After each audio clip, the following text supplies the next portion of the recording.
Deputy Speaker, the pay gap is not a new phenomenon. It is something we've long reckoned with in this society, and it's certainly not something that's going to remedy itself of its own accord. I remember talking about the gender pay gap in local government almost a decade ago with fellow staff, and a younger female staff member saying, "It won't happen in our generation, it'll be fixed in our generation." And an older staff member, a woman in her 60s, replying rather wearily, "We said that in our generation. We said that in the 70s. We said that in the 80s. We said that in the 90s. And here we are. How long do we have to wait? And why should we wait?" Of course, what the younger staff member didn't know was it was already happening in her generation. It was likely already happening to her. How would she know? Women earn less than their male counterparts right out of school or university. But of course, with pay secrecy, how would you know? The gender pay gap is pernicious. It's structural. It has consequences and harms that go well beyond the headline figures. And that's why I'm so pleased to be speaking on this bill, the Workplace Gender Equality Amendment, Closing the Gender Pay Gap Bill 2023. The bill amends the Workplace Gender Equality Act 2012 to implement our election commitment to close the gender pay gap, and it responds to a number of key recommendations of the 2021 review of the Act. The review made 10 recommendations designed to help Australia accelerate progress towards gender equality. And this bill is the government's response.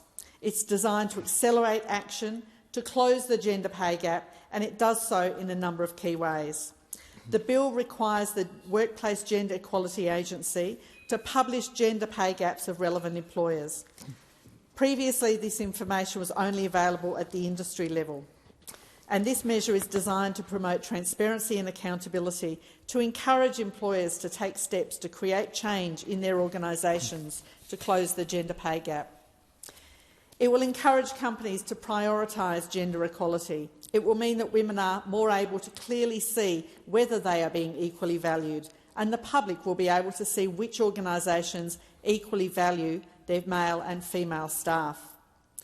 We are confident this mechanism, one of accountability and transparency, will work, because when the UK introduced similar legislation in 2017, companies did begin to prioritise gender equality in their pay. The first gender pay gap reporting window will be in early 2024 for the current reporting period, which is 1st of April 2022 to the 31st of March 2023. And crucially, Deputy Speaker, this requirement will mean only very limited additional work for employers, because the data on gender pay gap is already provided to the Workplace Gender Equality Agency. The change will simply see the agency publish the data at an employer level, allowing greater transparency and accountability as to where more work is required to close the gap. Further to this, in publishing their reporting, employers are able to provide a statement giving context to their gender pay gap and detailing steps they plan to take to remedy it. This statement will be published alongside their gender pay gap data, and data will be reported on the Workplace Gender Equality Agency's website in a searchable format. Deputy Speaker, the bill also moves to improve accountability within organisations. The bill will allow the Workplace Gender Equality Agency to require relevant employers to provide reports, the Executive Summary Report and the Industry Benchmark Report, to all members of their government body as soon as practicable after receiving the report from the agency. This will mean those tasked with running such organisations cannot reasonably claim not to be aware of the gender pay gap within their organisation. In tandem, we plan to simplify the existing reporting processes, which employers have identified as a key pain point. This will reduce the regulatory burden on businesses, freeing up valuable time for them to focus on what is actually needed, fixing the gender pay gap and delivering action to reach gender equality. In crafting this legislation, government has consulted widely with stakeholders.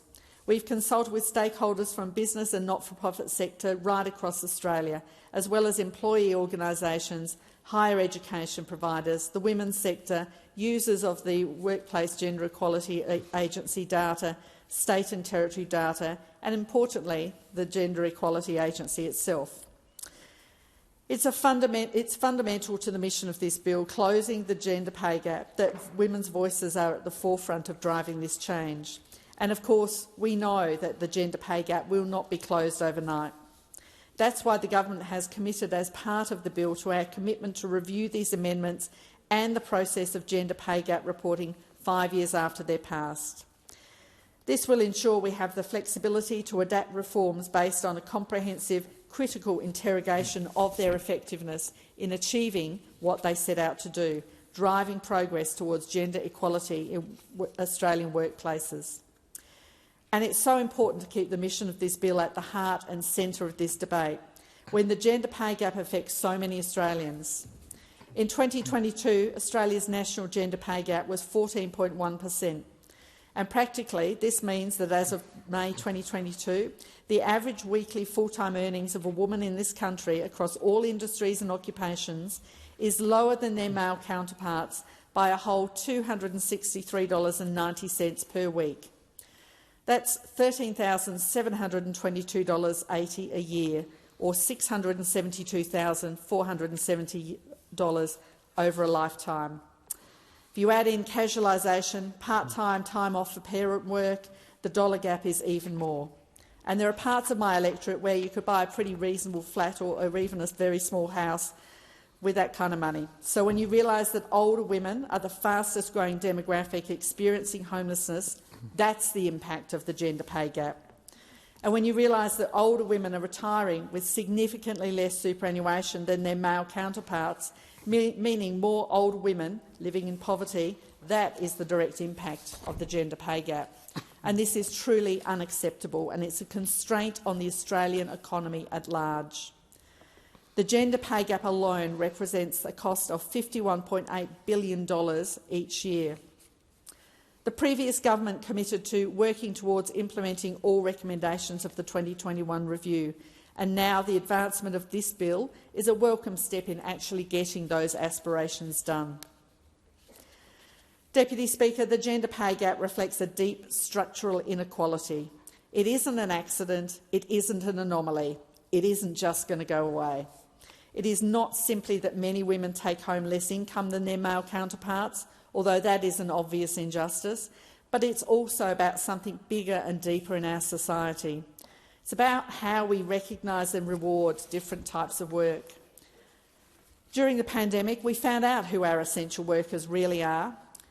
They're the nurses, they're our aged care workers, they're our early childhood educators, they're our retail workers. And the one thing that all of these industries have in common is that essentially the work undertaken in them is predominantly done by women. There is a second thing they all have in common, and I've said this in this place before. By curious coincidence, these workers are not rewarded in a way that recognises just how essential they are to the functioning of our society. And that's why I was proud when the Albanese government advocated for a minimum wage rise last year and delivered one. And it's why we will continue to fight to improve the wages and conditions of workers in these highly feminised industries.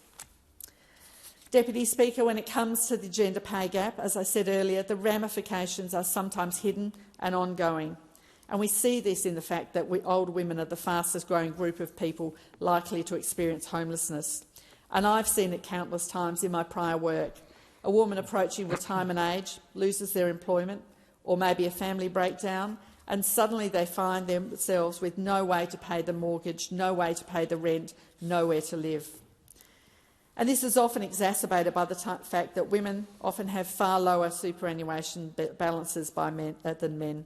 And again, that reflects their lower wages across their lifetime. This is driven by a combination of the fact that women are statistically more likely to work in casual and part-time employment, and the fact that much of the work done, caring work done disproportionately by women, is low-paid work or unpaid work. And what it means in practice is limited options for far too many women, too little economic security, and a continued struggle to achieve gender equality.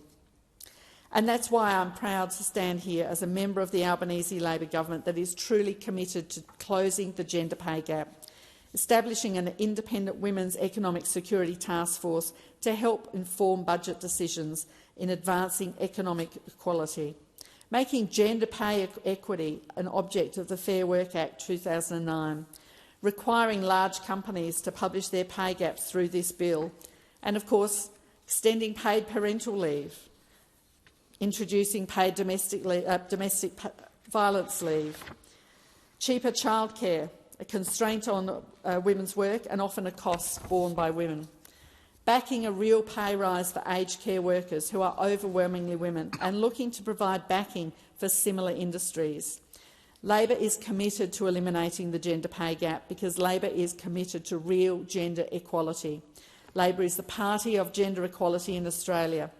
The achievements that have marked the progress towards gender equality, almost without exception, have been delivered by Labor governments, and we will use all means at our disposal to continue this legacy to deliver gender equality in Australia. I commend the bill to the House.